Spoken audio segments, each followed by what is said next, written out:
आकाशवाणी भोपाल से प्रस्तुत है प्रादेशिक समाचार।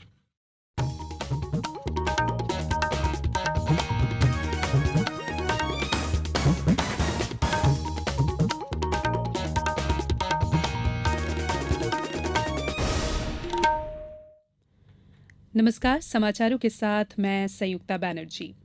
राज्यों और केंद्र शासित प्रदेशों के मुख्य सचिवों का राष्ट्रीय सम्मेलन नई दिल्ली में चल रहा है। प्रधानमंत्री नरेंद्र मोदी आज शाम मुख्य सचिवों से विचार विमर्श करेंगे। 2 दिन के इस सम्मेलन का आयोजन नीति आयोग ने सहकारिता और प्रतियोगी संघवाद की भावना को बढ़ाने के उद्देश्य से किया है। इसमें विविध मुद्दों पर व्यापक चर्चा होगी और सभी राज्यों में सामाजिक और आर्थिक क्षेत्रों के लिए सर्वोत्तम कार्य प्रणालियां विकसित करने पर जोर दिया जाएगा।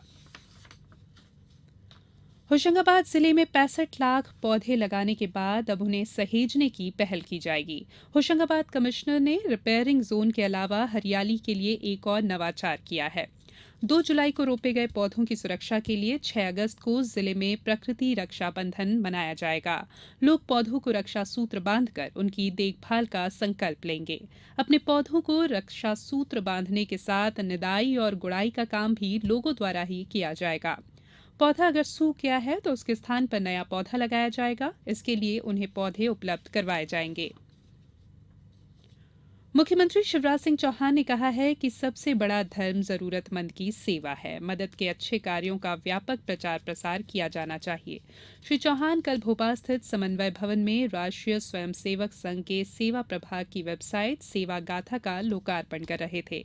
उन्होंने कहा कि अच्छे कार्यों की जानकारियां लोगों को प्रोत्साहित करेंगी। इससे अच्छाई को मजबूती मिलेगी, समाज में सकारात्मक वातावरण बनेगा। श्री चौहान ने कहा कि भारतीय चिंतन सारे विश्व को परिवार मानता है, एक ही चेतना सभी प्राणियों में देखता है। राजस्व मंत्री उमाशंकर गुप्ता ने आज काटजू और जेपी हॉस्पिटल में मरीजों की समस्याएं सुनी। श्री गुप्ता ने काटजू हॉस्पिटल में मरीजों की लंबी लाइन होने पर उनके बैठने की व्यवस्था करने के निर्देश दिए। जेपी हॉस्पिटल में भी एक मरीज ने दवाई लेने के लिए देर तक खड़े रहने की समस्या बताई और निवेदन किया कि यहां बेंच रखवाने के साथ ही एक और विंडो में दवाई का वितरण करवाया जाए। श्री गुप्ता ने आवश्यकता अनुसार सुविधा उपलब्ध करवाने की बात कही है। उन्होंने कहा कि हॉस्पिटल की समस्याओं के निराकरण के लिए स्वास्थ्य एवं परिवार कल्याण मंत्री और विभागीय अधिकारियों से चर्चा भी की गई है।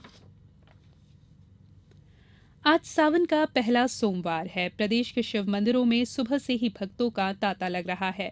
उज्जैन में भी श्रावण सोमवार के लिए तड़के हुई भस्मारती में बड़ी संख्या में श्रद्धालु शामिल हुए। आज बाबा महाकालेश्वर की पहली सवारी नगर भ्रमण के लिए निकलेगी। खंडवा स्थित ज्योतिर्लिंग ओमकारेश्वर में विशेष पूजा अर्चना का दौर जारी है। छतरपुर जिले के जटाशंकर धाम में हजारों की संख्या में भक्तगण भगवान शिव का अभिषेक कर उनकी पूजा अर्चना कर रहे हैं। पवित्र नगर मंडला में आज सावन मास के पहले सोमवार पर्व पर प्रातःकाल से बड़ी संख्या में श्रद्धालुओं ने नर्मदा नदी में श्रद्धा के साथ पुण्य स्नान कर नर्मदा तटों के शिवालयों में जलाभिषेक किया। सतना शहर के जगतदेव तालाब स्थित शिव मंदिर में श्रद्धालुओं की भीड़ लगी हुई है। वहीं बिरसिंहपुर स्थित गैबीनाथ धाम में भी शिव मंदिर में श्रद्धालु भगवान शंकर की पूजा अर्चना कर रहे हैं। अब बात मौसम की। मानसून एक बार फिर पूरे प्रदेश में सक्रिय हो रहा है। मौसम विभाग ने अगले 24 घंटों में प्रदेश के रीवा संभाग में कई स्थानों पर भारी बारिश की संभावना जताई है। साथ ही शहडोल, सागर और जबलपुर में भी कहीं कहीं गरज चमक के साथ भारी बारिश हो सकती है।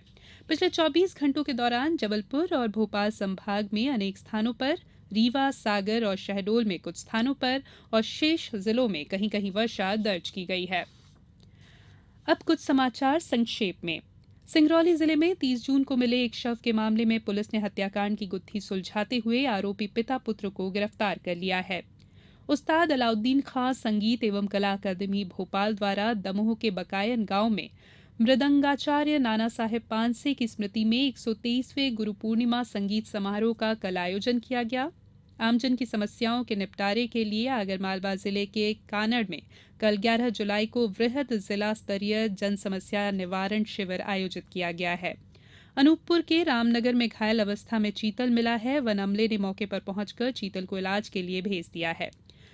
विदिशा में कल गुरु पूर्णिमा पर ज्योतिषाचार्यों ने बराहमिहिर शास्त्र की कपासीय विधा से किए गए वायु परीक्षण में इस साल जिले में खंड बारिश के साथ बेहतर फसल उत्पादन के योग संकेत किए हैं। और शिवपुरी नगर में मौसमी बीमारियों और संक्रमण पर प्रभावी नियंत्रण के लिए इस समय लार्वा विनिष्टीकरण का अभियान चल रहा है। अभी तक 16,000 घरों में जांच के दौरान लार्वा मिला है। इसके साथ ही प्रादेशिक समाचार का ये बुलेटिन यहीं समाप्त हुआ। नमस्कार।